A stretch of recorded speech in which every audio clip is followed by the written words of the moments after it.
रात के सन्नाटे में अमन की सांसें किसी भूखे जानवर की तरह चल रही थी।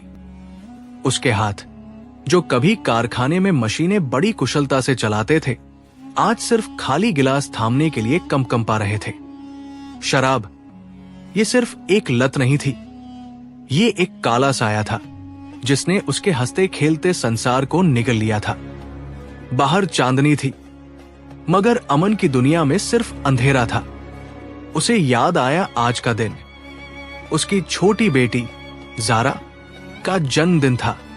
जब वो दरवाजे पर लड़खड़ाया तो ज़ारा ने डर के मारे केक का डिब्बा छोड़ दिया था। केक तो गिरा, पर अमन को उससे भी गहरा सदमा लगा उसकी पत्नी प्रिया की सूजी हुई आंखों को देखकर। प्रिया ने आज कुछ नहीं कहा, न ताना मारा, न रोई, बस खामोशी से जमीन पर बिखरे क्रीम और स्पंज को साफ करती रही। उस खामोशी में हजारों चीखें दफन थी। अमन ने अपने अंदर जल रही आग को महसूस किया।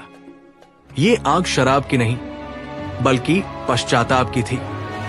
बोतल को देखते हुए उसे लगा जैसे वो शीशे की बोतल नहीं, बल्कि उसके बच्चों का भविष्य तोड़ रहा हो। उसने अपनी मुट्ठी भींच ली। आज पहली बार उसने बोतल को नहीं, बल्कि अपने अंदर के टूटे हुए आदमी को देखा। उसके दिल के किसी कोने से एक तीखी, दर्द भरी आवाज उठी, बस अब और नहीं। यह आवाज इतनी दर्द भरी थी कि उसने खुद को जमीन पर गिरा दिया। और उस रात दारू के नशे में नहीं, बल्कि अपने किए पापों के दर्द में पहली बार उसके आंसू निकले। अगली सुबह जब सूरज की पहली किरणें जमीन पर पड़े उस थके हुए शरीर को छू रही थी, तो उसे एक अजीब शांति महसूस हुई। सिर में दर्द था, पर वो जानी पहचानी जहर भरी सुन्नता नहीं थी। वो उठा, उसके कपड़े पसीने और आंसुओं से चिपके हुए थे। पहली बार उसने अपनी आंखों को आईने में देखा, लाल, सूजी हुई, पर उनमें एक नई चमक थी। वो चमक संकल्प की थी। वो जानता था कि बस अब और नहीं कहना आसान है, पर जीवन भर इस पर टिके रहना कठिन। उसने अपने घर में पड़ी शराब की आखिरी बोतल उठाई। ये बोतल अब मौत का नहीं, बल्कि उसके टूटे हुए वादों का प्रतीक थी। बिना एक पल सोचे उसने उसे जोर से जमीन पर फेंक दिया। शीशे के टुकड़े बिखरे, और हर टुकड़े के साथ उसे लगा जैसे उसके पापों का एक हिस्सा चूर चूर हो गया।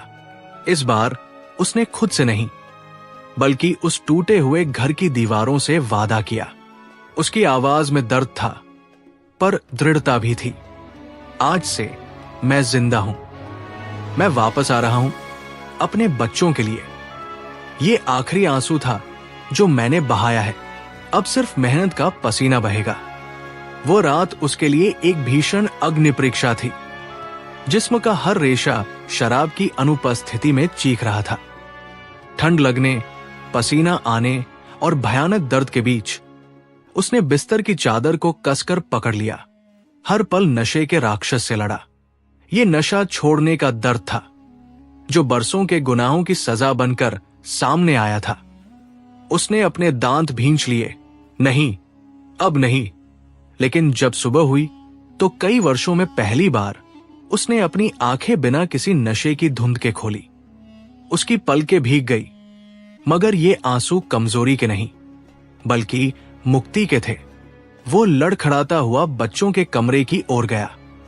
दरवाजा खोलते ही उसकी छोटी बेटी रिया, जो उसे देखकर हमेशा डर से कोने में दुबक जाती थी, अचानक सामने खड़ी थी।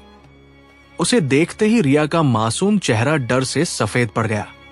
ये दृश्य उसके दिल पर किसी घाव की तरह लगा। वो तुरंत वही जमीन पर घुटने टेककर बैठ गया और उसकी आवाज रुंध गई, रिया, मुझे माफ कर दो मेरी बच्ची, तुम्हारे पापा वापस आ गए हैं। उसकी आंखों से पश्चाताप की बाढ़ बह निकली। रिया का छोटा दिल इस बदले हुए दृश्य को समझ नहीं पा रहा था। जो आदमी उसे देखकर गुर्राता था, आज वो जमीन पर बैठकर भीख मांग रहा था। उसका डर धीरे धीरे पिघलने लगा। उसने अपनी सहमी हुई आंखें ऊपर उठाई और अपने पापा के चेहरे पर जमे आंसुओं को देखा। वो हिम्मत जुटाकर एक कदम आगे बढ़ी। अपने छोटे से कांपते हाथ से उसने पहली बार बिना डरे अपने पापा के गालों को छुआ। उसका ये स्पर्श दर्द और अविश्वास से भरा था। जैसे ही रिया ने आंसुओं को महसूस किया, उसके पापा ने अपनी बेटी के हाथ को कसकर पकड़ लिया, मानो वो इस स्पर्श को हमेशा के लिए अपनी आत्मा में कैद कर लेना चाहते हों। रिया, आज के बाद तुम्हारे पापा कभी तुम्हें डराएंगे नहीं। उसकी आवाज लड़खड़ा रही थी। ये वादा है मेरी जान। तभी सना भागती हुई कमरे में आई। उसने देखा कि उसका पति, जिसके लिए उसने प्रार्थना करना भी छोड़ दिया था, आज रिया के सामने घुटनों पर झुका हुआ था। इस दृश्य को देखकर सना के होंठ कांपने लगे। वो तुरंत दौड़ कर गई और उसने दोनों को अपने आगोश में ले लिया। बरसों बाद उस घर में शराब की बदबू की जगह आंसुओं की पवित्र गंध फैल गई थी। ये आंसू केवल पश्चाताप के नहीं, बल्कि फिर से शुरू हुई एक जिंदगी के थे। उस पल, उस स्पर्श में वर्षों का बोझ और जहर घुल गया था। वो पति उठा, उसका शरीर कांप रहा था, लेकिन ये डर या प्यास से नहीं, बल्कि एक नए अटूट संकल्प से था। उसने सना और रिया की आंखों में देखा, वही आंखें जिन्होंने वर्षों से केवल दर्द झेला था। सना, आज ये सब खत्म, उसने भारी आवाज में कहा। उसकी आंखों में पश्चाताप की आग थी, जो अब दृढ़ता में बदल चुकी थी।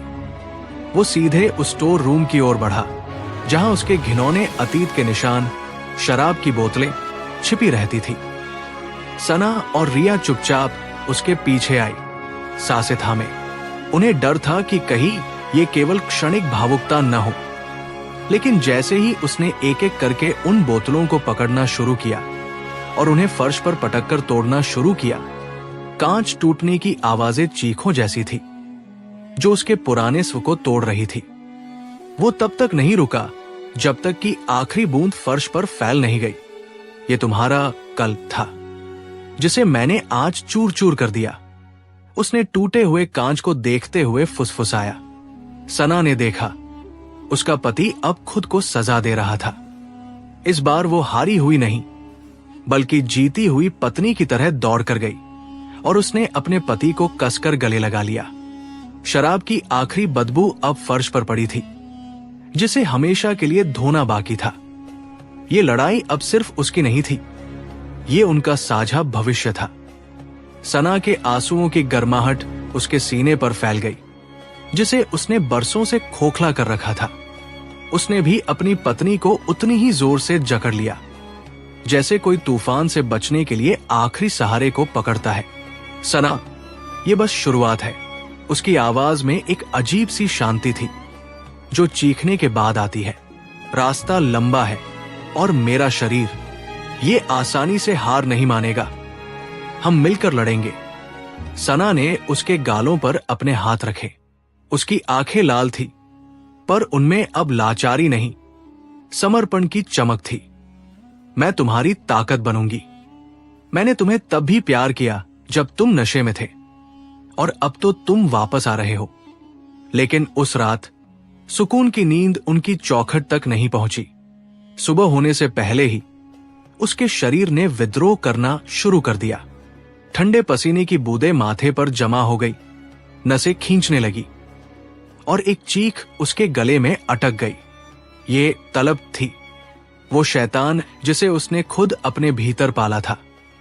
पहली लड़ाई तो उसने जीत ली थी, पर अब असली युद्ध शुरू हो चुका था। दर्द की हर लहर उसे याद दिला रही थी कि आजादी की कीमत चुकानी पड़ती है। उसने बिस्तर पर करवट ली, लेकिन शरीर को कहीं भी आराम नहीं मिला। उसकी आंखें लाल हो गई, जैसे भीतर का शैतान बाहर आने के लिए तड़प रहा हो। लाओ, मुझे दे दो, वो कांपते होठों से फुसफुसाया। ये आवाज उसकी नहीं थी, ये तलब की पुकार थी, जो उसे वापस दलदल में खींच रही थी। उसने उठने की कोशिश की, जैसे बोतल की तरफ भागना चाहता हो, पर उसकी पत्नी ने उसे कसकर पकड़ लिया। नहीं, हिम्मत रखो, उसने चीख कर कहा। उसकी आवाज में ममता और मजबूरी दोनों थी। तुम अब वापस नहीं जा सकते, मैं तुम्हें जाने नहीं दूंगी। उसने अपने पति के तपते माथे को अपनी छाती से लगा लिया। वो दर्द में करहा रहा था। उसके नाखून उसकी बाहों में गड़ रहे थे, लेकिन पत्नी ने अपनी पकड़ नहीं छोड़ी। उसने दर्द की हर लहर को अपनी ताकत बना लिया। ये दो आत्माओं का युद्ध था, एक जो आजादी के लिए लड़ रही थी और दूसरी जो उस जंग को जीतने के लिए अपनी जान दांव पर लगा रही थी। उसके आंसू पति के गालों पर गिरे, जैसे कह रहे हों, हार मत मानना, मैं तुम्हारी ढाल हूं। पति की आंखें खून से भरी थी। वो चिल्लाया, मुझे छोड़ दो, ये दर्द सहना मौत से बदतर है, मुझे जाने दो। उसकी आवाज में जानवर किसी गुर्राहट थी। उसने आखिरी बार जोर का झटका दिया, जिससे पत्नी का सिर बिस्तर के किनारे से टकराया। एक पल के लिए उसकी पकड़ थोड़ी ढीली पड़ी और उसने देखा कि उसकी पत्नी के माथे से खून की एक पतली लकीर बह निकली है, लेकिन वो हिली नहीं। उसकी आंखों में अब भी वही अटल दृढ़ता थी, प्यार की वो दीवार जिसे वो तोड़ नहीं पा रहा था। इस चोट ने पति को एक क्षण के लिए स्थिर कर दिया। उसने शराब नहीं, बल्कि अपनी पत्नी के चेहरे पर बहते उस खून को देखा। ये खून नहीं था, ये उसके गुनाहों का साक्षात प्रमाण था। अचानक उसकी सारी क्रूरता पिघल गई। वशीपन की जगह गहरा पश्चाताप उभरा। मुझे माफ कर दो, जान। वो बस फुसफुसा पाया। उसकी ताकत खत्म हो गई। लत का राक्षस चूर चूर हो चुका था। उसके हाथों की पकड़ ढीली पड़ गई और वो एक छोटे निरीह बच्चे की तरह अपनी पत्नी के सीने पर टूट पड़ा। वो चीख नहीं रहा था, वो सिर्फ रो रहा था। वर्षों के जहर को आंसुओं के रूप में बाहर निकाल रहा था। पत्नी ने अब भी अपनी बाहें नहीं हटाई। ये जीत थी, दर्द की गोद में जीती हुई। जब तूफान थमा तो कमरे में सिर्फ भारी सांसों की आवाजें और वर्षों का मौन था। वो अब भी उसकी गोद में सिमटा हुआ था, पर उसका शरीर अब हिंसक नहीं, बल्कि टूटा हुआ लग रहा था। हुस्ना, पत्नी, ने धीरे से उसके उलझे बालों को सहलाया। उसकी उंगलियों में ममता थी, पर दर्द की एक कसक भी थी। उसने इंतजार किया, उसे बोलने के लिए मजबूर नहीं किया। कुछ देर बाद उसने ऊपर देखा। उसकी आंखें सूजी हुई थी, पर उनमें बरसों बाद पहली बार साफ रोशनी थी। गहरा संकल्प। हुस्ना, उसकी आवाज फटी हुई थी। ये जहर, इस शैतान ने मेरा सब कुछ छीन लिया, मेरी अक्ल, मेरा ईमान। और तुम्हारी हंसी। वो दर्द से गुर्राया। मुझे मौत मंजूर है, लेकिन अब एक घूंट भी नहीं। मैं कसम खाता हूं, हुस्ना, ये मेरा गुनाहों से, सारब से तौबा का पहला दिन है। हुस्ना की आंखों में आंसू छलक आए। ये जीत का आंसू था। उसने अपने पति के माथे पर होंठ रखे। ये पहला दिन नहीं है, जान, उसने फुसफुसाया। ये हमारी नई जिंदगी की पहली सुबह है। अगले ही पल उस नई सुबह पर शैतान ने अपना पहला वार किया।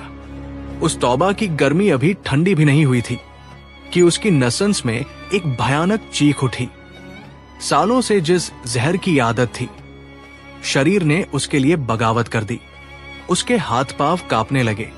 माथे पर पसीना किसी धार की तरह बह निकला। ये विड्रॉल की पहली तड़प थी, जहन्नुम से बाहर निकलने का पहला दर्द। उसने लड़खड़ाती नजरों से मेज पर पड़ी अधूरी बोतल को देखा। बोतल ने उसे इस कदर खींचा मानो वो बरसों पुराना दोस्त हो। संकल्प डगमगाने लगा और वो उस शीशे की तरफ बढ़ने लगा। हुस्ना ने बिना एक पल गवाए उसका हाथ थाम लिया। उसकी पकड़ में आग्रह नहीं, बल्कि फौलादी भरोसा था। नहीं जान, उसने कहा, अब नहीं। तुमने अपनी तौबा का दामन कसकर पकड़ा है, इसे छूटने मत दो। उसने अपने दूसरे हाथ से वो मनहूस बोतल उठाई और बिना हिचकिचाए उसे जोर से जमीन पर पटक दिया। कांच के टुकड़े और शराब की तीखी गंध हवा में फैल गई, जैसे अतीत के गुनाह चकनाचूर हो गए हों। ये महज शराब नहीं थी, ये उस पुरानी मौत का अंत था। टूटे कांच के टुकड़ों पर हुस्ना का ध्यान नहीं था। उसकी आंखें संकल्प की आत्मा को टटोल रही थी। संकल्प की आंखों से आंसुओं का सैलाब उमड़ पड़ा। ये आंसू शराब की तलब के नहीं थे, बल्कि उस मुक्ति के थे जो उसने अभी अभी जी थी। वो घुटनों के बल जमीन पर बैठ गया और बिखरे हुए शराब के उस समंदर को नहीं, बल्कि हुस्ना के पांव को थाम लिया। हुस्ना, उसकी आवाज में बरसों का दबा हुआ दर्द और आजादी का शोर था। तुमने मुझे बचा लिया। आज तुमने मेरी मौत को नहीं, बल्कि मेरी सारी जिंदगी को चकनाचूर होने से बचा लिया। हुस्ना भी रो पड़ी, लेकिन उसके आंसुओं में जीत की चमक थी। उसने संकल्प का सिर उठाया और उसके माथे पर अपना होंठ रख दिया। उस पल कांच की तीखी धार या शराब की कड़वी गंध कुछ भी मायने नहीं रखता था। मायने रखती थी सिर्फ उनकी तौबा, और उस तौबा पर टिका उनका अटूट प्रेम। संकल्प ने गहरी सांस ली। ये महज संकल्प नहीं था, ये हुस्ना के फौलादी इरादे से गढ़ा गया एक नया जीवन था। अब वो जानता था, उसकी तौबा में उसका सच्चा साथी, उसका जीवन, उसकी हुस्ना थी। अगली सुबह की पहली किरण भारी थी। संकल्प के शरीर में अब असली जंग शुरू हो चुकी थी। शराब की तलब उसके रगरग में नागिन की तरह डस रही थी। नसें खिंच रही थी, पूरा शरीर कांप रहा था और माथे से ठंडा पसीना बह रहा था। उसे लगा जैसे उसका जिस्म फट जाएगा, और उसने चीख कर हुस्ना का नाम लिया। हुस्ना ने उसे कसकर पकड़ लिया। चीखो संकल्प, जितना दर्द है सब बाहर निकाल दो। ये वो जहर है जो तुम्हारे अंदर से निकल रहा है। हुस्ना की आवाज में ममता नहीं, बल्कि एक सैनिक का साहस था। उसने संकल्प का सिर अपनी छाती से लगाया। तुम मरोगे नहीं, तुम जियोगे। याद है तुमने क्या वादा किया था? ये आग बुझेगी संकल्प, मैं इसे बुझाऊंगी। संकल्प की आंखें बंद थी, मगर हुस्ना के स्पर्श में उसे अपना नया जीवन महसूस हो रहा था। उसकी हर चीख अब सिर्फ शराब के दानव की आखिरी छटपटाहट थी, और हुस्ना की बाहें वो सुरक्षा कवच थी जो उसे हर हाल में मंजिल तक पहुंचाने वाली थी।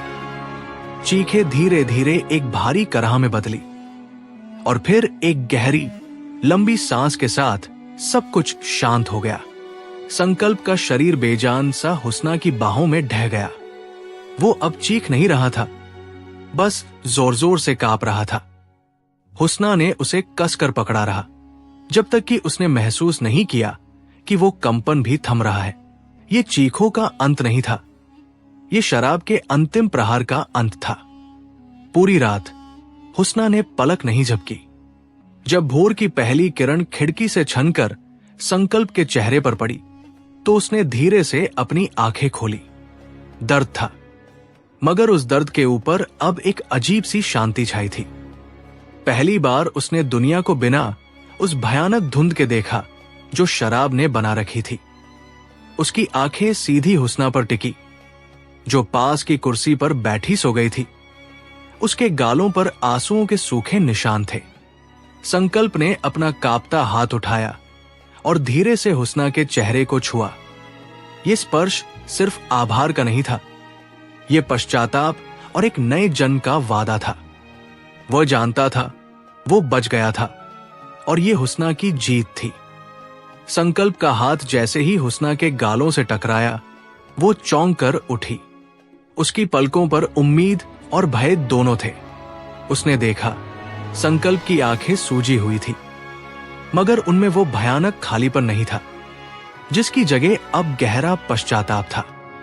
हुस्ना को होश आया तो उसने अपनी आंखों पर विश्वास नहीं किया। ये संकल्प की आत्मा थी जो पहली बार उसके सामने खड़ी थी, शर्मिंदा और बेबस। संकल्प के होंठ धीरे से हिले। आवाज बहुत कमजोर थी, मगर इरादा फौलादी था। हुस्ना, उसने रुककर गहरी सांस ली। मैंने तुम्हें कितना दर्द दिया, मेरी हर बूंद ने तुम्हें तिल तिल करके मारा। हुस्ना की आंखों से आंसुओं की धारा बन निकली, पर इस बार ये आंसू दर्द के नहीं, बल्कि वर्षों के इंतजार के बाद मिली मुक्ति के थे। संकल्प ने टूटे हुए स्वर में कहा, आज मैं कसम खाता हूं, उस जहर को मैं कभी अपने अंदर जाने नहीं दूंगा। ये सिर्फ मेरी नहीं, हुस्ना, ये हमारी नई जिंदगी। वो वादा इतना सच्चा था कि हुस्ना कांपते हुए बिस्तर के किनारे झुकी और संकल्प के माथे पर अपना सिर रख दिया। वर्षों बाद पहली बार उनके रिश्तों में नशा नहीं, सिर्फ सुकून था। अगली सुबह कमरे में एक नई नाजुक सी शांति थी। ये शांति तूफान के गुजर जाने के बाद की थी, जिसमें हवा का हल्का सा झोंका भी इसे तोड़ सकता था। पहले 3 दिन संकल्प के लिए सदियों जैसे थे। उसका शरीर चीख रहा था, नसें उस जहर की आदी थी और विद्रोह कर रही थी। रात को पसीना आता, हाथ कांपते और बार बार उसका मन पुरानी आदत की तरफ भागता। एक शाम जब संकल्प प्यास से बेहाल था, उसकी नजर दरवाजे के पास पड़े उस खाली गिलास पर गई। वही गिलास जो वर्षों तक उसके विनाश का साक्षी रहा था। एक पल को उसकी इच्छा शक्ति डगमगाई। हुस्ना ने यह देखा। बिना कुछ कहे वो संकल्प के पास आई, उसका हाथ अपने हाथों में लिया और सिर्फ इतना कहा, मैं यहां हूं। उस साधारण स्पर्श में पहाड़ जैसी दृढ़ता थी। संकल्प की आंखों में फिर पानी भर आया, पर इस बार यह पानी कमजोरी का नहीं, बल्कि हुस्ना के अथाह प्रेम का ऋण था। उसने कसकर हुस्ना का हाथ पकड़ा और उस खाली गिलास को एक ठोकर मार दी। गिलास जमीन पर गिरा और चूर चूर हो गया। यह सिर्फ कांच नहीं था, यह उनकी पिछली जिंदगी का अवशेष था जो आज हमेशा के लिए टूट गया था। हुस्ना ने टूटे हुए टुकड़ों को समेटते हुए संकल्प की ओर देखा। उसकी मुस्कान में बरसों की खोई हुई उम्मीदें चमक रही थी। संकल्प की सांसें उखड़ गई। यह सिर्फ शराब की तलब नहीं थी, यह रूह का चीत्कार था जो शरीर की हर नस से उठ रहा था। उसके हाथ कांपने लगे, माथे पर पसीना जमा हो गया, जैसे शरीर विद्रोह कर रहा हो। हुस्ना ने बिना एक भी शब्द कहे प्यार और धैर्य से उसके माथे पर जमा पसीना पोंछा। उसने संकल्प को सहारा दिया और उसे उस कमरे की अंधेरी कैद से बाहर ले जाने लगी। संकल्प लड़खड़ाया, पर उसने अपने होंठ भींचे। उसे पता था कि यह शारीरिक कष्ट आने वाले दिनों में और बढ़ेगा, पर वो मुड़ा और उस टूटे हुए कांच की ओर देखकर बोला, यह अंतिम बार था हुस्ना, खुदा कसम अब कभी नहीं। उसकी आवाज दर्द से घिरी थी, पर उस दर्द में संकल्प की चट्टानी दृढ़ता छिपी थी। हुस्ना ने उसे सीने से लगा लिया। मैं जानती हूं मेरे शौहर, मैं तुम्हारे साथ हूं। उस आलिंगन में वर्षों की तन्हाई, अपमान और टूटे हुए वादे पिघल गए। संकल्प ने हुस्ना के हाथ को और कसकर पकड़ा। यह पकड़ जिंदगी की डोर थी जिसे वो अब कभी नहीं छोड़ना चाहता था। उनके आंसू मिले और उस मिलन में एक नए पवित्र सफर की शुरुआत हुई। वो रात गुजरी, पर सुबह संकल्प के लिए नई रोशनी नहीं, बल्कि एक भयानक अग्नि परीक्षा लेकर आई। जैसे ही सूरज की पहली किरणें कमरे में आई, संकल्प का शरीर दर्द और कंपन से भर उठा। नसों में शराब की पुरानी आदत एक हिंसक शैतान की तरह चीख रही थी। एक घूंट, बस एक घूंट। माथे से पसीना बह रहा था और उसका हाथ अनायास ही उस जगह को टटोल रहा था जहां बोतलें रखी होती थी। हुस्ना ने अपने शौहर की इस बेबसी को देखा। वो जानती थी कि यह समय केवल सांत्वना का नहीं, बल्कि चट्टानी समर्थन का है। वो चुपचाप पास आई, संकल्प के हाथों को थाम लिया जो कांप रहे थे। ये तलब का जहर है शौहर, इसे पीने नहीं देना है, उसने फुसफुसाते हुए कहा। उसकी आवाज में ममता थी और फौलादी विश्वास भी। हुस्ना ने उसे पानी पिलाया और कुरान की आयतें पढ़ना शुरू कर दिया। संकल्प ने अपनी आंखें बंद कर ली। उसे लग रहा था जैसे वो एक आग की भट्टी में है, पर हुस्ना के स्पर्श और शब्दों में उसे जन्नत की ठंडक मिल रही थी। यह सफर आसान नहीं था, पर अब वो अकेला नहीं था। यह पहला दिन था जीत का पहला अध्याय। रात जैसे जैसे गहरी होती गई, संकल्प का शरीर बिस्तर पर मछली की तरह तड़पने लगा। जो ठंडक कुछ देर पहले मिली थी, वो अब भयानक गर्मी और पसीने में बदल गई। तलब का सांप अब उसके दिमाग में फुफकार रहा था, हर नस को डस रहा था। हुस्ना, हुस्ना, मुझे छोड़ दो, ये मुझसे नहीं होगा। ये दर्द मुझे मार डालेगा। मुझे पीने दो। उसकी चीखें कमरे की दीवारों से टकरा रही थी। उसने हुस्ना को धक्का देने की कोशिश की। उसकी आंखें लाल, भरम से भरी थी। मैं गुनहगार हूं, मेरे गुनाहों की सजा है ये। वो रो रहा था, किसी छोटे बच्चे की तरह असहाय। हुस्ना ने उसे कसकर पकड़ लिया, अपनी सारी शक्ति लगाकर। उसके सीने पर अपना सिर टिकाकर वो खुद भी रो पड़ी, पर उसकी आवाज में अटूट संकल्प था। नहीं मेरे शौहर, ये शैतान की आखिरी चाल है। ये आग बुझ जाएगी। मैं तुम्हें जाने नहीं दूंगी। तुम्हारी तौबा मेरी जिम्मेदारी है। ये केवल पत्नी का साथ नहीं था, ये एक आत्मा का दूसरे के लिए बलिदान था। उस रात संकल्प मौत के मुहाने से लौट रहा था, हुस्ना के प्रेम की डोर थामकर। अगली सुबह सूरज की रोशनी उस कमरे में नहीं, बल्कि शफीक की आंखों में उतरी थी, जो अब दर्द और पश्चाताप से भरी थी। शराब की एक बूंद भी पेट में न होने के कारण उसका शरीर बदला ले रहा था। कंपन इतना तेज था कि बिस्तर भी कांप उठता। माथा जल रहा था और उसे दीवारों पर भयानक साए नाचते दिखते थे।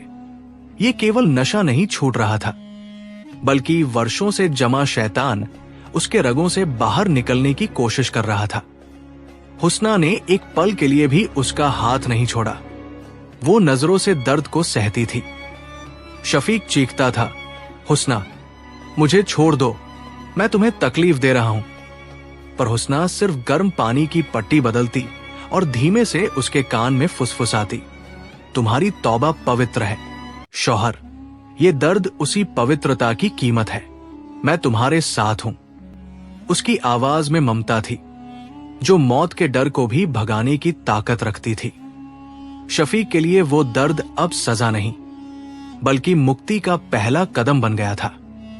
शफीक का शरीर पसीने और भयानक थकान से चूर हो चुका था। वो भयावह अग्नि जो उसे जला रही थी, अब धीरे धीरे राख में बदल रही थी। कुछ देर बाद जब शफीक ने स्थिर नजरों से हुस्ना को देखा, तो उसकी आंखें दर्द से नहीं, बल्कि कृतज्ञता और शर्म से भर गई।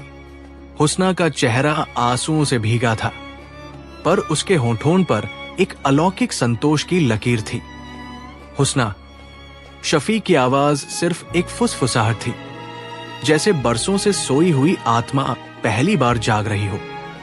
तुमने मुझे क्यों नहीं छोड़ा? मैं तुम्हें रोज जलील करता रहा। मैं तो एक राक्षस था। हुस्ना ने जरा भी नाराजगी नहीं दिखाई। उसने शफीक के माथे पर हाथ फेरा। आप मेरे शौहर हैं शफीक। मेरी मोहब्बत आपकी हर बुराई से ज्यादा मजबूत थी। ये सुनते ही शफीक टूट गया।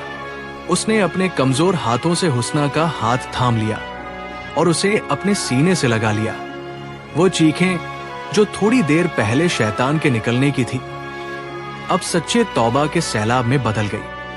वो फूट फूट कर रोया, वो रोना जो बरसों से दिल में दबा था, और उस आंसू ने उसके वर्षों के पाप धो डाले। हुस्ना ने उसे थामे रखा, जैसे एक मां अपने बच्चे को तूफान से बचाती है। वो क्षण सजा का नहीं, समर्पण का था। आंसू थमने के बाद शफीक ने महसूस किया कि वर्षों का जंग उसके दिल से उतर गया है। शराब का नशा नहीं, बल्कि एक अजीब सी रूहानी ठंडक उसके जहन पर छा गई थी। उसने अपनी आवाज को स्थिर किया, जो अभी भी रुंधी हुई थी। हुस्ना, तुम फरिश्ता हो। मैंने तुम्हें हर रोज मौत दी और तुम हर रोज मुझे नया जीवन देती रही। मैंने जिस तरह अपनी जवानी, अपना घर बर्बाद किया, उसके बाद मैं कैसे मुंह दिखाऊंगा खुदा को? मेरी तौबा, क्या मेरी ये तौबा काफी होगी? हुस्ना ने अपनी उंगलियों से शफीक के गीले गालों को पोंछा। तौबा के लिए सिर्फ आंसू नहीं, सच्चा इरादा चाहिए। और मुझे दिख रहा है शफीक कि ये रात आपकी पुरानी मौत की नहीं, बल्कि एक पाक नई पैदाइश की है। शफीक ने मजबूती से हुस्ना का हाथ पकड़ा। उसी पल उसने अपने अंदर एक ऐसी दीवार गिरते हुए महसूस किया जिसे उसने बरसों से शराब और शर्मिंदगी से खड़ा किया था। उसने वादा किया, सिर्फ हुस्ना से नहीं बल्कि अपनी रूह और अपने रब से, कि अब जिंदगी का हर घूंट सिर्फ मोहब्बत और ईमान का होगा। अब आगे सिर्फ रोशनी थी, और उस रोशनी में उनकी टूटी हुई दुनिया को फिर से बनाने की उम्मीद। अगली सुबह शफीक की आंखें खुली तो उसे कमरे में बरसों बाद पहली बार सूरज की रोशनी महसूस हुई। उसके सिर में दर्द नहीं था, नहीं रूह में कोई खालीपन, सिर्फ एक असीम शांति थी। उस ईमान की शांति जो रात भर उसकी रूह को धोती रही थी। उसने बिस्तर छोड़ा और सीधे उस कोने की तरफ बढ़ा जहां उसकी पुरानी काली दुनिया कैद थी। शराब की दर्जनों बोतलें। ये बोतलें सिर्फ कांच नहीं थी, ये उसकी शर्मिंदगी, उसके झूठ और हुस्ना के हर आंसू की गवाह थी। शफीक का हाथ जरा भी नहीं कांपा। उसने एक एक बोतल उठाई। उनका वजन अब उसे अपने गुनाहों के वजन जैसा लग रहा था। हुस्ना दरवाजे पर खड़ी ये सब देख रही थी। उसके होंठ कांप रहे थे। शफीक ने बिना पलक झपकाए सारी बोतलें घर से बाहर ले जाकर जमीन पर पटक दी। कांच के टूटने की भयानक आवाज गूंजी। ये सिर्फ शोर नहीं था, ये उस पुरानी जिंदगी के अंतिम संस्कार की घोषणा थी। हुस्ना जोर से रो पड़ी। ये आंसू दुख के नहीं थे, बल्कि बरसों के इंतजार के बाद मिली आजादी की पहली बारिश थे। शफीक ने मुड़कर देखा। उसकी आंखों में एक नई बेबाक जिंदगी का ऐलान था। अब सिर्फ सब्र और शुक्र था। शफीक ने अपने गुनाहों का बोझ अपनी आंखों में लिए हुस्ना की ओर कदम बढ़ाए। एक पल पहले तक वो भयानक नशेड़ी था, और अगले ही पल वो अपने जीवन की सबसे बड़ी सजा का सामना कर रहा था। हुस्ना का धैर्य। वो तेजी से आगे बढ़ा और कांपते हाथों से हुस्ना को अपनी बाहों में कस लिया। मुझे माफ कर दो हुस्ना। उसकी आवाज गले में ही घुटकर रह गई। मैंने तुम्हें कितने सालों तक तिल तिल कर मारा। मेरा हर गुनाह, हर दर्द आज इस टूटे हुए कांच में दफन हो गया है। शफीक की आंखों से पश्चाताप के गर्म आंसू बन निकले और हुस्ना के सिर पर टपके। हुस्ना ने अपना सिर उसके सीने से लगाया। उसे वर्षों बाद अपने पति के दिल की धड़कन स्पष्ट सुनाई दी। एक साफ, निर्दोष धड़कन। उसने अपनी पकड़ और मजबूत कर ली। आपने आज मेरी जिंदगी वापस कर दी शफीक। मुझे कुछ नहीं चाहिए, बस आप चाहिए, मेरे पुराने शफीक। उस पल टूटे हुए कांच पर पड़ रही सुबह की पहली किरणें उन्हें एक नया रास्ता दिखा रही थी। वो रास्ता जो सालों पहले नशे के अंधेरे में खो गया था। ये सिर्फ एक वादा नहीं था, ये उस आत्मा की दोबारा पैदाइश थी जिसने मौत को छूकर फिर से जिंदगी का दामन पकड़ा था। अब शफीक का दिल भारी नहीं था, वो आजाद था। शफीक उठा। उसके चेहरे पर वर्षों की नींद पूरी होने की शांति थी, लेकिन आंखों में एक नई आग थी। उसने धीरे से अपने कमरे के उस कोने की तरफ कदम बढ़ाए जहां उसकी पिछली जिंदगी का सारा बोझ जमा था। शराब की दर्जनों बोतलें जो हर शाम उसे इंसान से जानवर बना देती थी। नुसरत ने सांस रोक ली। ये शायद सबसे कठिन परीक्षा थी। शफीक ने बिना किसी हिचकिचाहट के एक बोतल उठाई, उसका ढक्कन खोला और उसे जमीन पर नहीं बल्कि नाली में उड़ेलना शुरू कर दिया। कांच की आखिरी बूंद नाली में गिरते ही बोतल जमीन पर चकनाचूर हो गई। ये सिर्फ शराब नहीं थी जो बह रही थी, ये उनके बीते हुए कल का जहर था जो धीरे धीरे उनके घर से साफ हो रहा था। नुसरत की आंखें आंसुओं से भर गई, लेकिन इस बार ये आंसू दर्द के नहीं बल्कि बेहिसाब राहत के थे। शफीक ने पलटकर देखा। आज से ये घर सिर्फ खुशियों का ठिकाना होगा। नुसरत, तुम्हारी आंखों में फिर कभी मेरी वजह से आंसू नहीं आएंगे। ये शफीक तुम्हें वादा करता है। उसकी आवाज में वो दृढ़ता थी जो किसी पहाड़ को भी हिला सकती थी। सालों बाद नुसरत ने अपने घर की दहलीज पर फिर से जिंदगी को मुस्कुराते हुए देखा। नुसरत ने धीरे से आगे बढ़कर शफीक के हाथ थाम लिए। उनकी उंगलियां कठोर थी, लेकिन स्पर्श में बरसों पुरानी मासूमियत लौट आई थी। तुमने ये मेरे लिए नहीं किया शफीक, नुसरत ने भीगी आवाज में कहा। तुमने ये खुद के लिए किया है और अब मैं तुम्हें खोने नहीं दूंगी। उसकी आंखों का भरोसा शफीक को अंदर तक छू गया। उसे लगा जैसे बरसों बाद उसके सीने पर रखा बोझ अब हवा हो गया है। शफीक ने उसी पल घर की साफ सफाई शुरू कर दी। वो घर के हर उस कोने को धो रहा था जहां शराब की बू या बोतल का निशान बचा था। वो सिर्फ गंदगी नहीं हटा रहा था, वो अतीत की शर्म को मिटा रहा था।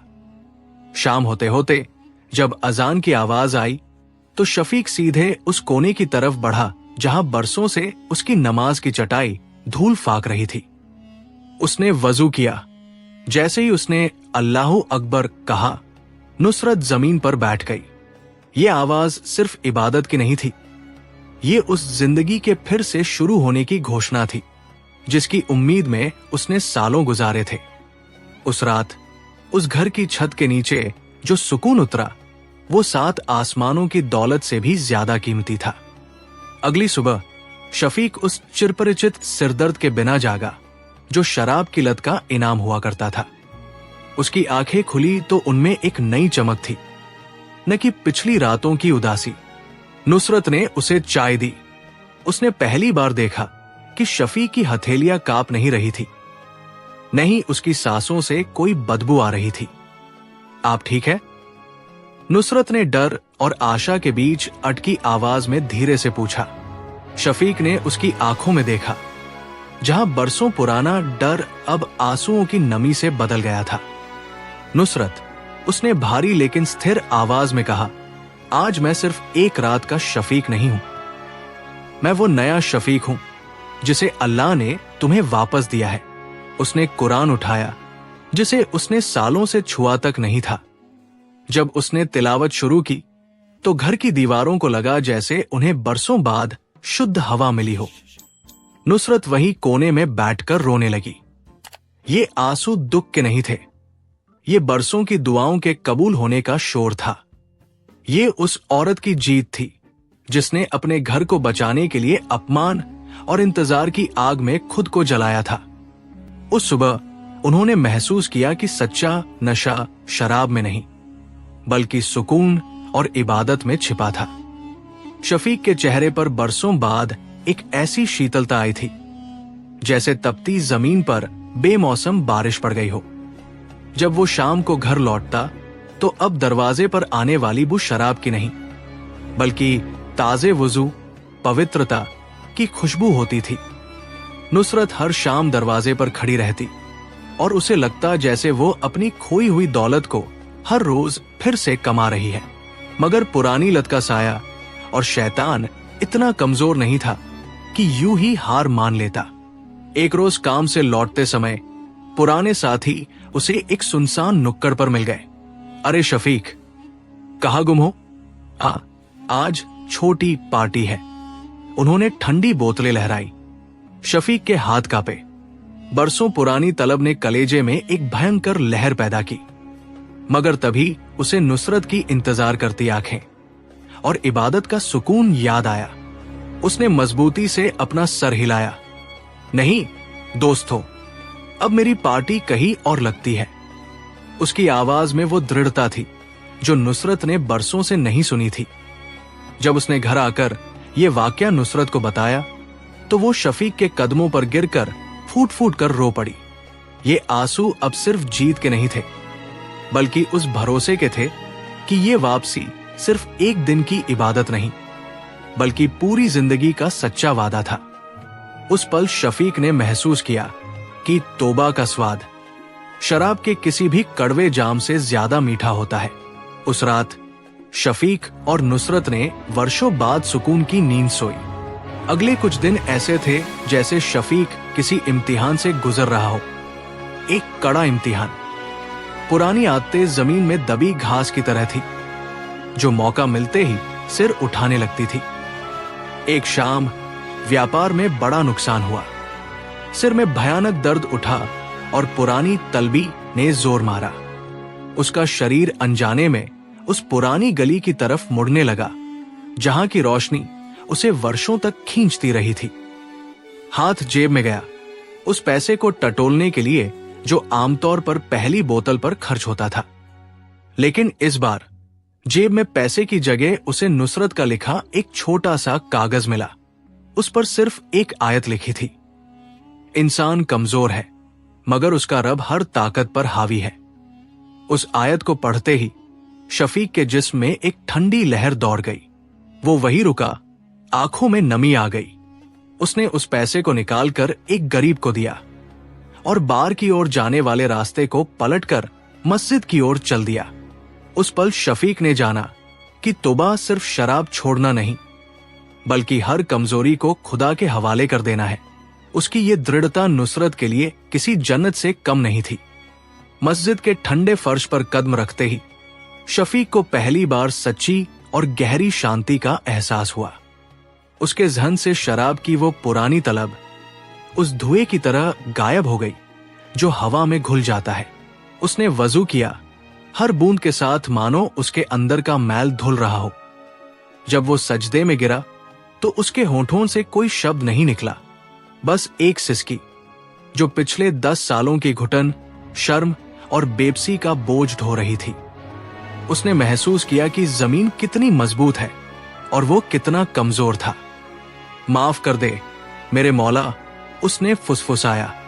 उसी क्षण उसे लगा जैसे किसी ने उसके सीने से सदियों पुराना जहर का घड़ा उठा लिया हो। दिल हल्का हो गया, रूह आजाद। उधर घर पर नुसरत को अचानक एक अजीब सी राहत महसूस हुई। वो दुआ के लिए हाथ उठा ही रही थी जब उसे लगा कि दुआ का फल उसे मिल चुका है बिना मांगे। ये एहसास किसी करिश्मे से कम नहीं था। ब्लॉकवोट जब वो उठा तो लगा जैसे जमीन पर नहीं, बादलों पर चल रहा हो। सूरज की पहली किरणें उसकी धुली हुई आंखों पर पड़ी, जिनमें अब वर्षों की शर्म नहीं बल्कि एक मासूम सी उम्मीद चमक रही थी। कपड़े मैले थे, देह थकी हुई, पर रूह में इबादत का नूर था। उसने घर की ओर कदम बढ़ाए। हर कदम उसे याद दिला रहा था कि अब उसे किस दर्द का सामना करना है। नुसरत का दर्द, बच्चों की मायूसी। दरवाजे पर पहुंचकर उसके हाथ कांप उठे। क्या वो उसे अंदर आने देगी? इस डर ने उसके पैरों को रोक दिया। तभी नुसरत ने आहट सुनी और बिना सोचे दरवाजा खोल दिया। सामने उसे वो शख्स दिखा जिसकी यादों के सहारे वो जी रही थी, लेकिन जिसे उसने 10 साल से देखा नहीं था। ये उसका पति था, मगर उसकी आंखों में आज पहली बार उसने जीने की आरजू देखी। नुसरत के होंठ खुले, कोई आवाज नहीं निकली। वो बस खड़ी रही, आंखों में सवाल और दिल में शुक्राना लिए। ये मंजर इतना पाकीज़ा था कि नुसरत का सारा गुस्सा, सारा शिकवा एक पल में ओस की तरह उड़ गया। उसने सिर्फ इतना कहा, आओ अंदर, और इस आओ में पूरी जिंदगी का इंतजार सिमट गया था। दहलीज पार करते ही उस शख्स के लड़खड़ाते कदम जमीन पर टिक गए। उसके कपड़े फटे नहीं थे, पर चेहरे पर 10 सालों का बोझ साफ झलक रहा था। अंधेरे और नशाखोरी की एक लंबी कहानी। उसकी आंखें, जिनमें अब जीने की आरजू थी, नुसरत के चेहरे पर ठहर गई। वो बिना कुछ कहे अपनी पत्नी के पैरों को छूने के लिए झुका। नुसरत ने झट से उसके हाथ थाम लिए। ये क्या कर रहे हो? सिर उठाओ। उसकी आवाज में ममता थी, कठोरता नहीं। उसने अपनी सूखी जुबान मुश्किल से हिलाई और सदियों से दबे शब्द बाहर निकले, नुसरत, मैं बर्बाद हो गया था, मुझे माफ कर दो। ये स्वीकारोक्ति किसी औपचारिक माफी से ज्यादा थी। ये आत्मा की चीख थी। शराब की लत ने उसे जो खोखलापन दिया था, वो आज आंसुओं के साथ बहन निकला। नुसरत ने उसे जोर से पकड़ लिया। वो कमजोर शरीर वही उसके गले लगकर टूट गया। ये आंसू केवल पश्चाताप के नहीं थे, ये उस तौबा की पहली बारिश थी जिसने नुसरत के दिल की सूखी जमीन को भिगो दिया। नुसरत ने अपने पति को सहारा दिया और उसके बिखरे बालों को सहलाया। बर्बाद नहीं हुए तुम। नुसरत की आवाज में एक अजीब सी शांति थी जो तूफान के बाद आती है। तुमने बस रास्ता खो दिया था और अब तुमने वापस मुड़ने का फैसला लिया है। ये माफी नहीं मेरी जान, ये हमारा नया सफर है। उस आदमी ने अपनी आंखें खोली। आंखों के नीचे काले घेरे थे, पर अब उनमें वर्षों बाद पहली बार कोई रोशनी दिखी थी। नुसरत, वो फुसफुसाया, जब मैं उस दलदल में था तो मुझे लगता था कि मेरी रगों में खून नहीं, बस जहर दौड़ रहा है। आज पहली बार मुझे जीने की जरूरत महसूस हो रही है। ये तौबा आसान नहीं होगी, मुझे पता है। ये जिस्म चीखेगा, ये आत्मा तड़पेगी। नुसरत ने उसके सूखे हाथ को अपने गाल से लगा लिया। मैं तुम्हें गिरने नहीं दूंगी। हर दर्द को हम मिलकर सहेंगे। बस वादा करो, अब पीछे मुड़कर नहीं देखना। उसने उसके कांपते हुए लबों पर अपना माथा रखा। ये स्पर्श सिर्फ प्रेम का नहीं था, ये था उस कठोर प्रतिज्ञा का बंधन जिसने उन दोनों को हमेशा के लिए उस अंधेरे से लड़ने के लिए तैयार कर दिया था, जिसने उन्हें सालों दूर रखा था। ये सिर्फ शराब छोड़ने की शुरुआत नहीं थी, ये एक नई जिंदगी का जन्म था। रात अभी जवान थी, लेकिन दर्द का राक्षस अपने पूरे जोर पर आ गया। पहली ही रात वर्षों से जमा जहर अपना हिसाब मांगने लगा। उसके हाथ पांव बेकाबू होकर कांपने लगे। माथे से टपकता पसीना पलंग की चादर भिगो रहा था। नुसरत, मुझे छोड़ दो, मैं मर रहा हूं। वो चीखा, उसकी आंखें लाल, नसों में दौड़ता लावा उसे दीवानेपन की कगार पर खींच रहा था। जिस्म की हर कोशिका शराब के लिए तड़प रही थी, जैसे रेगिस्तान का मुसाफिर पानी के लिए। नुसरत ने उसे कसकर पकड़ा। जब वो दर्द से जमीन पर लौटने लगा तो नुसरत ने उसका सिर अपनी गोद में रख लिया।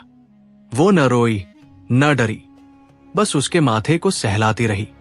ये अग्नि परीक्षा है मेरे हमसफर, जलने दो इस गंदगी को। मैं यही हूं। उसकी आवाज में ममता और लौह संकल्प था, जो उस चीखती हुई रात में सांत्वना की एकमात्र लौ थी। उस रात उसने खुद को बचाने के लिए नहीं, बल्कि नुसरत के वादे को बचाने के लिए अपने दांत भींच लिए। भोर की पहली किरण जब कमरे में दबे पाव आई तो उसने अपनी आंखों पर एक अजीब सी ठंडक महसूस की। दर्द की वो जलती हुई लहर अब थक कर शांत हो चुकी थी। जिस्म तो टूटा हुआ था, मगर आत्मा पर पड़ा मैल जैसे धुल गया हो। जब उसने धीरे से आंखें खोली तो नुसरत का चेहरा सामने था। रात भर जागने के बावजूद उसके चेहरे पर एक अलौकिक शांति थी, पर उसकी आंखों के नीचे स्याही के गहरे घेरे उसकी अथक सेवा की कहानी कह रहे थे। उसने महसूस किया कि वो अकेला नहीं जला, नुसरत भी उसके साथ उस अग्नि में तप रही थी। उसका ज़मीर उस पर चीखा, ये औरत स्वर्ग है जिसे तूने अपने जहर से नरक बना दिया था। उसके होठ कांपे, वो कुछ कहना चाहता था, पर जुबान ने साथ न दिया। बस उसने इतना किया कि कमजोर हाथ उठाकर नुसरत की उंगलियों को धीरे से चूम लिया। वो चुंबन माफी भी थी और एक अचल वादा भी कि ये युद्ध अब सिर्फ उसकी लत के खिलाफ नहीं, बल्कि नुसरत के त्याग की पवित्रता को कायम रखने के लिए लड़ा जाएगा। नुसरत ने उसे झुककर देखा और बिना कुछ कहे उसकी पलकों को चूम लिया। वो जानती थी कि असली इम्तिहान अभी शुरू हुआ है। रात जैसे जैसे गहरी होती गई, अकरम, उसने मन ही मन ये नाम दिया था कि शरीर के भीतर विद्रोह भड़क उठा। उसकी रगों में दौड़ा जहर अब अपनी अंतिम लड़ाई लड़ रहा था। अगले कुछ घंटे तपते हुए बुखार और ठंड के झटकों के बीच गुजरे। उसके हाथ पांव बेकाबू होकर कांपने लगे और आंखें बार बार छत की तरफ देखती, मानो पुराना दोस्त शराब उसे फिर से अपनी तरफ बुला रही हो।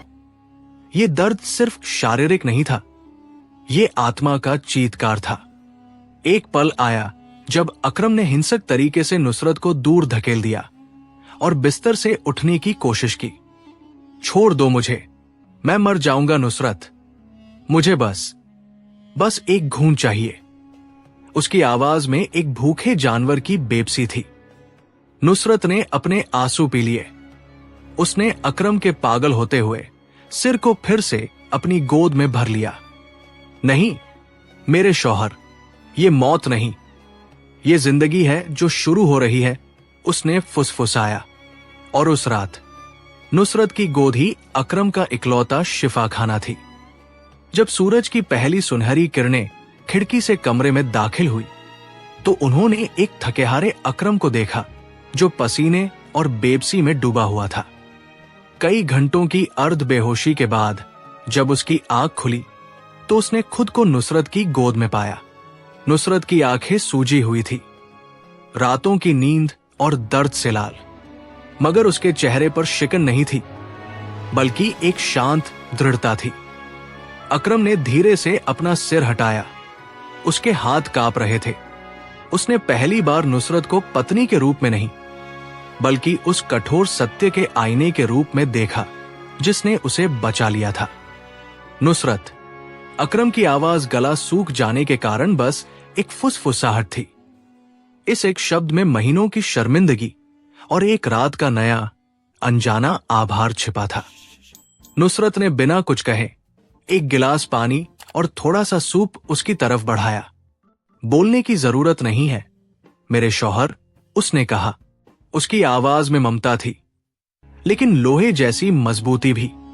ये तो पहली सुबह है, अभी हमें बहुत दूर जाना है। मैं आपके लिए दुआ बनूंगी और आपकी ताकत भी। उस पल अकरम को लगा जैसे उसे सिर्फ शराब की तलब से ही नहीं, बल्कि दुनिया के सबसे गहरे गड्ढे से बाहर खींच लिया गया हो। अकरम ने लड़खड़ाते हाथों से सूप का प्याला उठाया।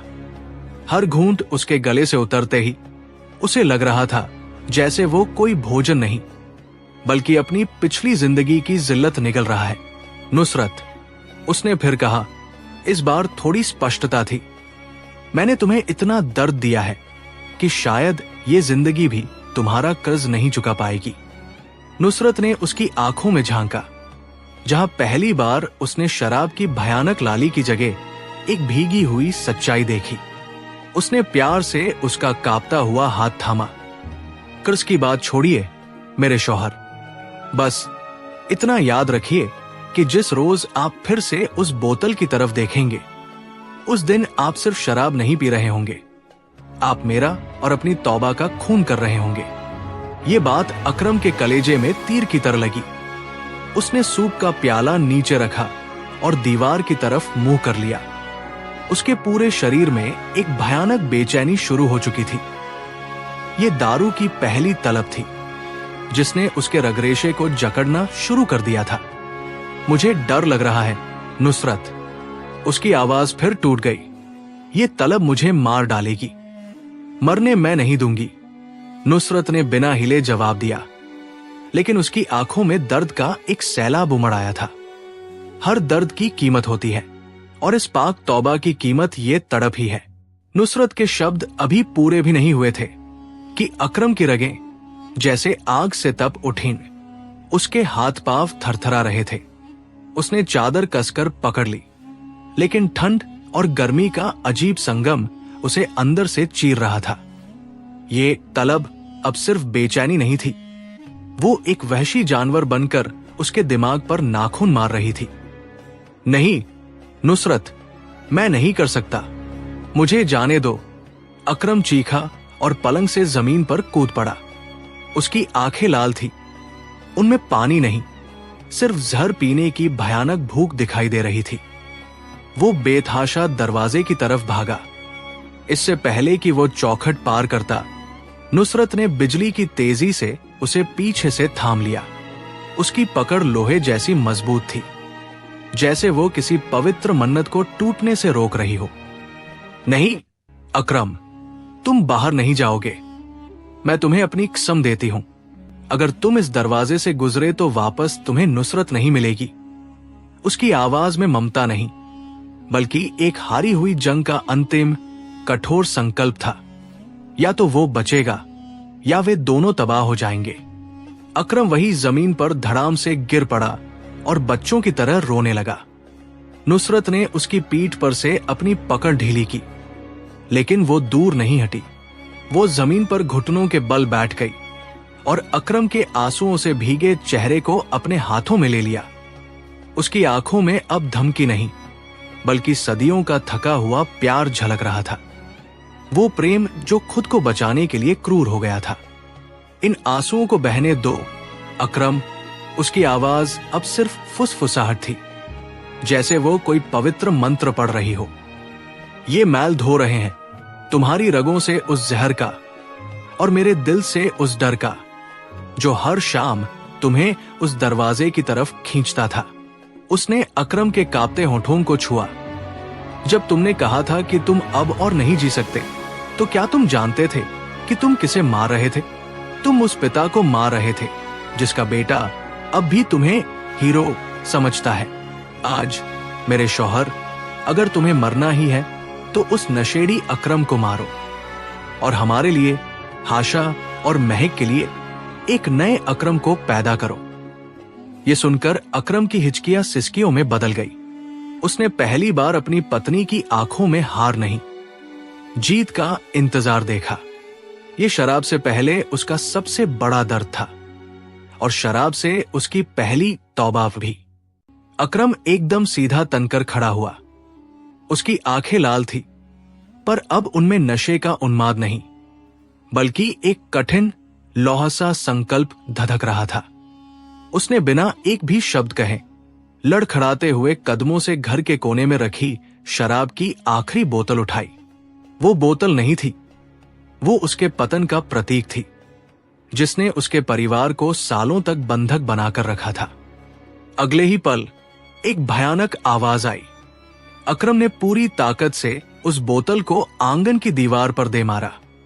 कांच के टुकड़े चारों ओर बिखर गए और शराब की तेज गंदी बदबू हवा में घुल गई। ये अकरम के पुराने सड़ चुके जीवन की अंतिम सांस थी, जो जमीन पर बहकर खत्म हो गई थी। ये मेरा आखिरी जाम था करम। अब ये हाथ अगर कुछ पकड़ेंगे तो सिर्फ मेरे बच्चों का भविष्य। करम दौड़कर उसके पास आई। अकरम ने अपनी पत्नी को नहीं देखा, उसने अपने सामने उस शैतान को देखा जिससे वो लड़ रहा था।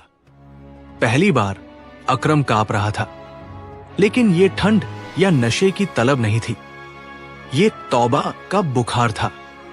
करम ने उसे कसकर अपनी बाहों में भर लिया और जानती थी उसकी जंग अभी शुरू हुई है।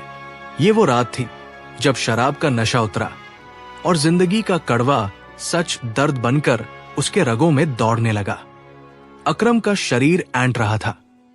ये सिर्फ शराब की तलब नहीं थी, ये बरसों का जमा हुआ जहर था जो उसकी रगों को चीरकर बाहर निकलने की कोशिश कर रहा था। उसके माथे से टपकता पसीना करम के कपड़ों को भिगो रहा था। करम ने मजबूती से उसे पकड़ रखा था। उसकी पीठ सहला रही थी, जैसे कोई मां अपने बीमार बच्चे को शांत करती है। शांति मेरे करम, शांत हो जाओ, करम फुसफुसाई। अकरम ने अचानक अपनी आंखें खोली। उन आंखों में नशा नहीं था, बल्कि भयानक पश्चाताप का सैलाब था। करम, वो रातें जब बच्चे भूखे सोए और मैं उस शराब की खातिर तुम्हें झूठ बोलता रहा। उन बच्चों की बद्दुआएं आज मेरे बदन को जला रही है। वो फूट फूट कर रो पड़ा। करम ने देखा कि ये आदमी पहली बार सचमुच रो रहा था। ये आंसू शराब के पानी से कहीं ज्यादा कड़वे थे, लेकिन ये पवित्र थे, तौबा के आंसू। करम ने अपने पति के सिर को अपनी छाती से लगा लिया और चुपचाप उसके साथ दर्द की उस आग में जलती रही। वो जानती थी ये दर्द जितना गहरा होगा, बदलाव उतना ही अटल होगा। उसने अपने आंसुओं के बीच अपनी पत्नी के पैरों को पकड़ लिया। करम, मैंने सिर्फ तुम्हें नहीं, खुद को भी धोखा दिया है। मेरे शरीर में ये जो कंपन है, ये शराब की तलब नहीं, बल्कि मेरे पापों का बोध है। उसने करम के पैरों पर सिर रखकर कसम खाई, उस घिनौनी चीज को छूने से पहले मेरी रूह कांप उठेगी। ये तुम्हारी ममता और मेरे बच्चों की मासूमियत की कसम है। आज से मैं आजाद हूं। करम ने उसे उठाया और उसके माथे पर चूम लिया। ये क्षण उनकी वर्षों की पीड़ा का अंत था। हमारा नया जीवन आज से शुरू होता है, उसने फुसफुसाया। मैं तुम्हारा सहारा हूं, तुम्हारी शक्ति। उठो, अब अतीत को जलाकर राख करने का समय है। उसकी प्रेरणा पाकर वो दृढ़ता से उठा। उसने घर में बचे हुए शराब के सारे बर्तन और बोतलें एक जगह इकट्ठे किए। जब उसने उन बोतलों को जोर से जमीन पर पटका तो कांच टूटने की आवाज नहीं थी, बल्कि 7 जन्मों के लिए एक अटल प्रतिज्ञा की घोषणा थी। एक पापी की तौबा। टूटे हुए कांच के टुकड़ों में उसका कल दफन हो चुका था, लेकिन पापी आत्मा को इतनी आसानी से मुक्ति कहा। रात ज्यों-ज्यों गहरी हुई, नशे की तलब एक नागिन की तरह उसके रोमरों में फन फैलाकर डसने लगी।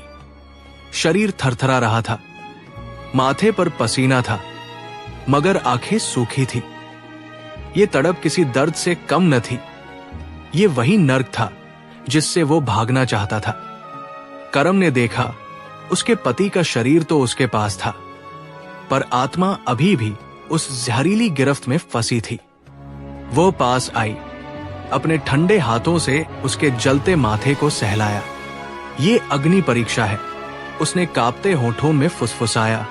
झुकना मत, तुम्हारा हर आंसू तुम्हारी तौबा को और मजबूत कर रहा है। याद रखो, तुम अब अकेले नहीं हो। करम की आवाज में ममता नहीं, एक अटल विश्वास था, जिसने उस रात मौत के मुहाने से उसे वापस खींच लिया। ये केवल रात नहीं थी, ये युद्ध का पहला दिन था। अगली सुबह जब सूरज की किरणें खिड़की से अंदर आईं, तो उन्होंने कमरे में विजय का नहीं, बल्कि भीषण युद्ध के बाद की थकी हुई शांति का दृश्य देखा। वो एक टूटे हुए शीशे की तरह बिस्तर पर पड़ा था। आंखें सूजी हुई थी, शरीर पसीने और कंपी से भीगा हुआ था। उसका हर अंग दर्द से चीख रहा था, पर सबसे ज्यादा शोर उसके अंदर था। वो जमीर जो वर्षों से शराब के नशे में डूबा था, अब जाग उठा था और भयानक सजा दे रहा था। करम ने देखा, ये सिर्फ प्यास या शारीरिक दर्द नहीं था, ये उन तमाम गलतियों का प्रायश्चित था जो उसने नशे में की थी। वो चुपचाप पास बैठी, उसके बिखरे बालों को सहलाया। उठो, करम की आवाज में एक अजीब सा सूखापन था। ये मत भूलो कि तुम किस लिए लड़ रहे हो। तुम्हारी तौबा सिर्फ तुम्हारी देह की नहीं, तुम्हारी आत्मा की मुक्ति है। उसने उसे मुश्किल से 2 घूंट पानी पिलाया। दुनिया को दिखना चाहिए कि जब एक आदमी गुनाहों से तौबा करता है तो वो राख से कैसे उठता है। तुम्हारा कल तुम्हारा दुश्मन है और हर नया दिन तुम्हारी ढाल। उस दिन करम सिर्फ पत्नी नहीं थी, वो उस तपस्या की संरक्षिका बन चुकी थी, जिसका रास्ता मौत से भी ज्यादा कठिन था। उसने सहारा देकर उसे बिस्तर से उठाया। वो डगमगाया, मगर गिरा नहीं। ये अग्नि परीक्षा अभी लंबी चलनी थी। उसका पहला कदम जमीन पर नहीं, बल्कि दर्द के समंदर में पड़ा। शरीर ऐंठ रहा था, जैसे भीतर कोई जानवर नोच रहा हो। हर नस विद्रोह कर रही थी। माथे पर ठंडा पसीना नहीं, बल्कि बर्फ जमी थी। आंखों के आगे बीते हुए गुनाहों की परछाइयां नाच रही थी, जो उसे वापस उसी दलदल में खींचना चाहती थी। बस एक घूंट। भीतर की शैतानी आवाज फुसफुसा रही थी। करम ने उसे थाम रखा था। उसकी पकड़ फौलाद की थी, मगर आंखों में गंगाजल की शीतलता। उसने उसके कान में फुसफुसाया, जब तुम्हारा जिस्म चीखे तो तुम मेरी तरफ देखना। ये चीख तुम्हारी तौबा की गवाही है, ये तुम्हें नया जन्म देगी। वो जोर से कांपा और अचानक घुटनों के बल जमीन पर बैठ गया। एक दबी हुई चीख उसके हलक से निकली।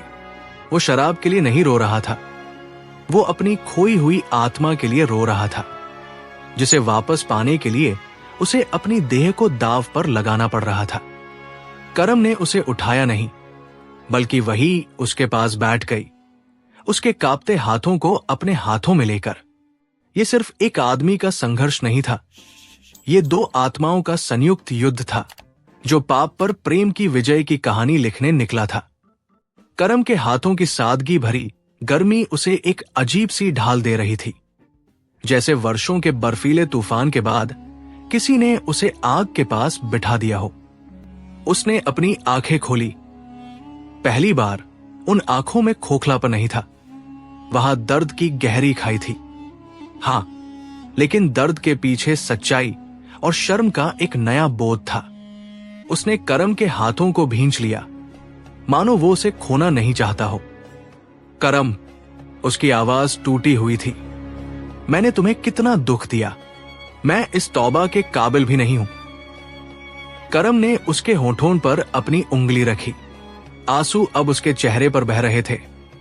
ये आंसू पश्चाताप के नहीं, बल्कि मुक्ति की पहली बूंदें थी। तुम मेरे हो, उसने धीरे से कहा। उसकी आंखों में अथाह प्रेम था। और हर वो इंसान जो टूटने के बाद उठने की हिम्मत रखता है, वो काबिल होता है। ये दर्द, ये टीस, ये तुम्हारी सजा नहीं है मेरे महबूब, ये तुम्हारी आजादी का किराया है, जो तुम आज अपनी हिम्मत से अदा कर रहे हो। उस रात, उस ठंडी जमीन पर उन्होंने सिर्फ शराब को नहीं छोड़ा, उन्होंने अपनी पुरानी जहरीली जिंदगी को दफन कर दिया था। अब उन्हें सिर्फ आगे बढ़ना था, रोशनी की तरफ। लेकिन यह सफर इतना आसान नहीं था। आजादी की पहली सुबह अपने साथ भयंकर दर्द और टीस लेकर आई। जिस्म चीख रहा था, हर नस शराब की लत का जहर मांग रही थी। पल पल ऐसा लगता था जैसे हजारों बिच्छू काट रहे हों। ये शराब की तलब नहीं थी, ये पुरानी आदत का भूत था, जो उन्हें वापस रसातल में खींचने की कोशिश कर रहा था। शैतान कानाफूसी कर रहा था, बस एक घूंट, आखिरी बार, ये दर्द नहीं सह पाओगे। जब भी उसके हाथ थरथराते, जब भी उसकी आंखें धुंधलाती, सामने बैठी उसकी महबूबा का चेहरा उसे रोक लेता। वो सहारा देती, न सिर्फ जिस्मानी बल्कि रूहानी तौर पर। रात रात भर जागकर वो उसके माथे पर ठंडी पट्टी रखती और धीरे से कहती, तुम्हारी मोहब्बत तुम्हारी हिम्मत से बड़ी नहीं हो सकती। ये सिर्फ जिस्म की लड़ाई नहीं थी, ये आत्मा की जंग थी, जिसमें उसकी महबूबा की ममता और विश्वास ढाल बनकर खड़ी थी। हर गुजरता पल, हर सह लिया गया दर्द उन्हें जिंदगी की तरफ एक कदम और आगे बढ़ा रहा था। पुरानी आदतें मर रही थी, लेकिन बड़ी तड़प के साथ। एक रात, जब तड़प की लहरें कुछ शांत हुई, उसने आंखें खोली। कमरे में चांदनी छनकर आ रही थी। उसने देखा कि उसकी महबूबा जमीन पर उसके पैरों के पास सिर टिकाकर सोई हुई है। उसकी आंखें थकान से सूजी हुई थी, उसके बाल बिखरे थे और माथे पर चिंता की गहरी लकीरें गढ़ी हुई थी। यह दृश्य उसके दिल को चीर गया। उसने सोचा, मेरी लत ने सिर्फ मेरा जिस्म नहीं जलाया, बल्कि इसकी रातों की नींद और सुकून भी छीन लिया है। मेरी मोहब्बत, जो कभी इसे दुनिया की सबसे खुशनसीब औरत कहती थी, आज मेरे ही गुनाहों की सजा भुगत रही है। या अल्लाह, उसने फुसफुसाया और उसके होंठ कांप उठे। उसने कांपते हाथों से उसका चेहरा छुआ। उस स्पर्श की गर्मी ने उसे एहसास दिलाया कि ये मोहब्बत जिस्म की चाहत नहीं, बल्कि रूह का समर्पण है। आंसुओं का एक सैलाब उसकी आंखों से निकला। वे आंसू जो वर्षों की घुटन और शराब की कड़वाहट से कहीं ज्यादा नमकीन थे। ये पश्चाताप था, ये वादा था कि अब वो न सिर्फ अपने लिए, बल्कि उसकी इस अटूट मोहब्बत के लिए भी जिएगा। अब हार मानना पाप था,